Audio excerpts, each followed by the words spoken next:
In 1901, a sponge diver working a shipwreck off a tiny Greek island brought up a lump of corroded bronze about the size of a shoebox.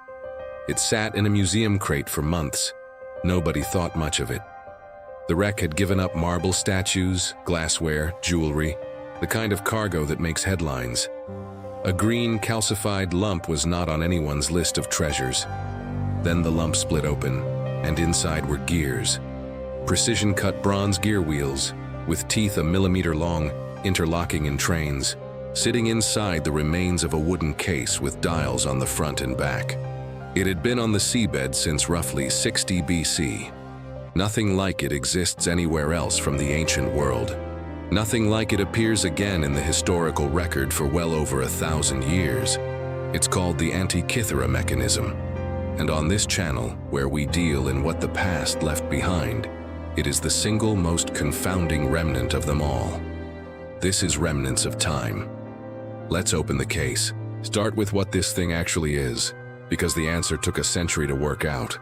The mechanism is a geared astronomical calculator. You turned a hand crank on the side, and the machine computed the positions of the sun and moon against the zodiac, the phase of the moon, the timing of eclipses, and the cycle of the ancient Greek athletic games, including the Olympics. Read that again. Eclipses, a bronze box that could tell you when the next eclipse was coming, decades in advance, built by hand more than 2,000 years ago. The gearing is the astonishing part. Researchers have identified at least 30 surviving gear wheels, and the complete device likely held more. One gear train models the moon's motion, and it doesn't model it crudely. The moon doesn't move across our sky at constant speed, because its orbit isn't a circle. The mechanism reproduces that variation using a pin and slot arrangement between two gears, mounted slightly off-center from each other, so the output speeds up and slows down across the month, exactly as the real moon does. That's not decoration. That's somebody encoding a subtle astronomical irregularity into bronze, mechanically, correctly. For decades, nobody could accept what they were looking at. The find was so far outside what ancient technology was supposed to be capable of, that serious people suggested it must have fallen into the wreck centuries later. It took modern imaging to end the argument, and this is where the story becomes a detective story. The mechanism is too fragile and too corroded to take apart. For most of the 20th century, scholars could only study what was visible on the surfaces, and they argued constantly.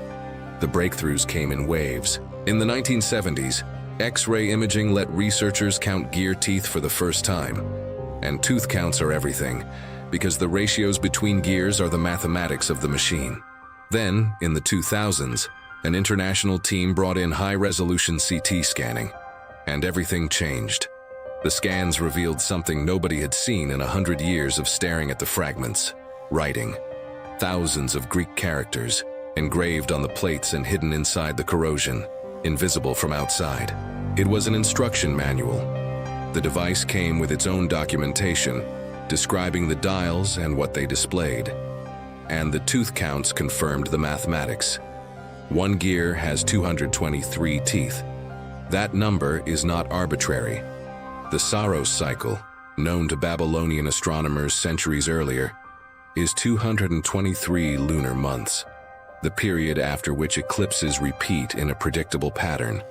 The machine had Babylonian eclipse mathematics built into its bronze, so the mechanism isn't just Greek craftsmanship, it's the physical merger of Greek geometry and Babylonian arithmetic, the two great astronomical traditions of the ancient world, meshed together in a gearbox.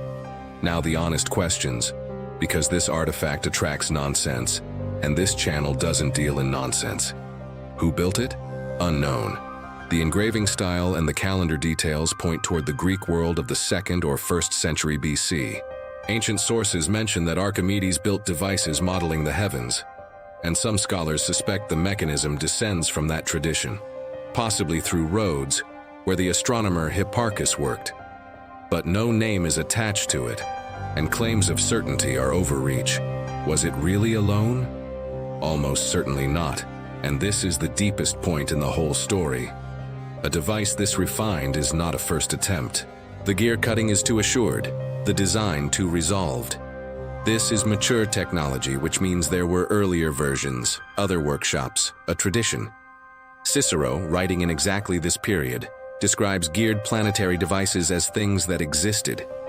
The mechanism is the sole survivor of a technology, not a one-off miracle.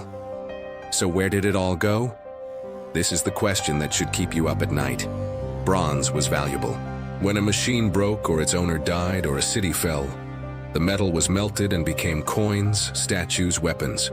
The only reason this one survived is that it sank, and the sea is the one place nobody could recycle it.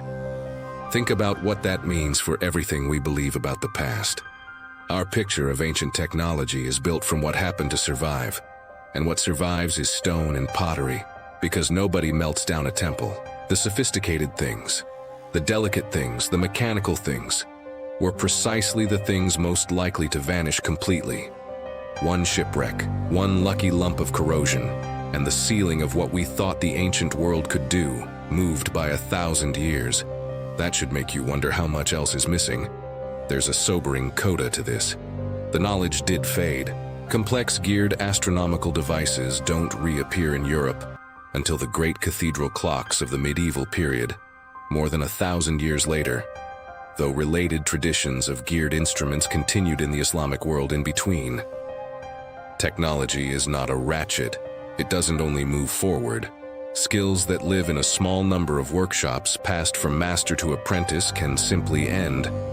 When the workshops burn, or the apprentices die, or the world that paid for such things stops paying, the people who built this machine didn't know they were near the end of something. They were just doing their work, cutting teeth into bronze, confident as anyone is that the world they knew would continue. The sea kept their masterpiece. Time took everything else. Here's where I'll leave you. The Antikythera mechanism is currently in Athens, in the National Archaeological Museum, still in fragments, still being studied, still giving up secrets to each new generation of imaging technology. Research on it continues, and there are characters inside the corrosion that remain unread. A machine for predicting the future, whose own future was 2,000 years at the bottom of the sea, now spending its retirement teaching us how much we underestimated the people who came before us. That's what a remnant is, not a relic of a simpler time. A surviving fragment of a world that was more complicated than the evidence usually lets us see. They could compute the heavens. We almost never found out. If this one got you, the next episode is about another survivor that shouldn't exist, and what it took to read it. That video's on your screen right now, and the full series is linked in the description below. Subscribe to Remnants of Time for what the past left behind every week. And tell me in the comments, what do you think our civilization's Antikythera mechanism will be? The one thing that survives us by accident and confuses everyone. I read every answer.